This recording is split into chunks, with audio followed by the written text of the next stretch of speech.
दोस्तों यही गल्लां मैं संखेप च दोहरानी चाहांगा। अज का दिन बड़ा ही उदास ते काला दिन है। 27-28 जुलाई 1970 की दरमियानी रात को बूजा सिंह नूं पुलिस ने झूठे मुकाबले च खपा दिता सी। कसूर की सी बूजा सिंह दा? वो नक्सली लहर के कारकुन सी, पर यह ना भुल्लो कि किसी वेले गदर पार्टी च उन्होंने योगदान पाया।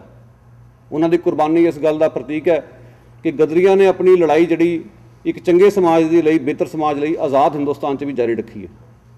साडे विच बीबी हरजीत ढिल्लों, मनजीत ढिल्लों जी बैठे ने। मैं जिवें गलत ना होवां, मनजीत ढिल्लों जी के बाबा जी नरिंजन सिंह पडोरी का एक बयान पढ़िया जिस तो इस गल का अनुमान लाया जा सकता कि उन्होंने भी सिस्टम के खिलाफ लड़ाई जारी रखी।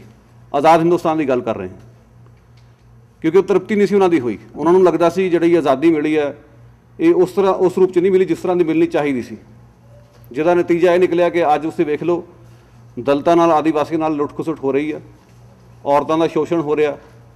गदरी अपने समय तो अगे अगे की सोचते सी, उन्हों की सोच बड़ी विशाल तो बड़ी अगे वधू सी। वो सोच नूं विसार दिता गया, इसे करके ये सारे दिन सानूं वेखने पै रहे हैं। हुण हिंदुस्तान की सरकार या पोलीटिकल पार्टियां गदर पार्टी के इतिहास को तोड़ मरोड़ के अपने हक च तां इस्तेमाल कर रही, पर इस गदर पार्टी के जिहड़े असल जिहड़े मिशन नूं लागू करन विच बिल्कुल फेल हुई। उस दे लई जरूरी है कि असीं आप जागीए। जे असीं सोचीए कि सियासी लीडर जिहड़े ने वो कोई तब्दीली कर देणगे, ये साडा बहुत वड्डा भुलेखा। और ये गल सिर्फ हिंदुस्तान ते लागू नहीं हुंदी, कैनेडा ते भी लागू हुंदी है। गदर का इतिहास कैनेडा का इतिहास सी।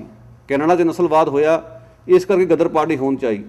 नस्लवाद अज भी हो रहा, साडे मूल निवासी दोस्तां नाल हो रहा। औरतों नूं इत्थे जिस तरह के लिंग हमले हो रहे हैं, खास तौर पर मूल निवासी फिरके दी औरतों ते, ये सारा कुछ समझण वाला। और जड़ा लुट खसुट चल रही, धरती ते जाके कब्जा करना, कुदरती सोमियां की लुट खसुट करनी और आदिवासियों को बेदखल करना, ये सारा सिलसिला कैनेडा 'च भी उस तरह ही जारी है। और जिस तरह इमीग्रेशन दे विच कटौतियां हो रही ने, सरकार ने तुहानूं सुपर वीजे का माफिया का छुंछना देता और साडे कई भाईचारे के लोग उन्होंने खेड रहे हैं, जो कि उन्होंने गल्लां दा कोई अर्थ नहीं।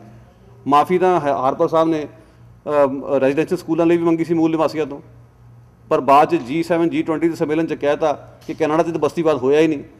सो उस माफ़ी का की अर्थ होया? इसी तरीके नाल कामागाटा मारू कांड लई माफ़ी चाहे पार च मंगी, कोई इसनूं मन्ने ना मन्ने माफ़ी है, पर उस माफ़ी का साडे लिए कोई अर्थ नहीं। जे अज तुहाडे बजुर्गों को इत्थे आण दे रहे तो की इहदे लई 100 साल बाद फिर माफ़ी मंगी जाएगी? सो ये माफिया की सियासत जिहड़ी है इहदा कोई मैना नहीं। नस्लवाद अज भी हो रहा, इमीग्रेशन में जड़े रगड़े वज रहे हैं, लोगों को जागना चाहिए। गदर पार्टी की सोच के उत्ते पैरा दिंदे हैं। सिर्फ इन्नी गल सिख लवो दोस्तों, बथेरी है। हमेशा जो भी लोड़ पवे लोगों नाल खड़ो, जोकां नाल ना खड़े होवो। बहुत बहुत धन्यवाद।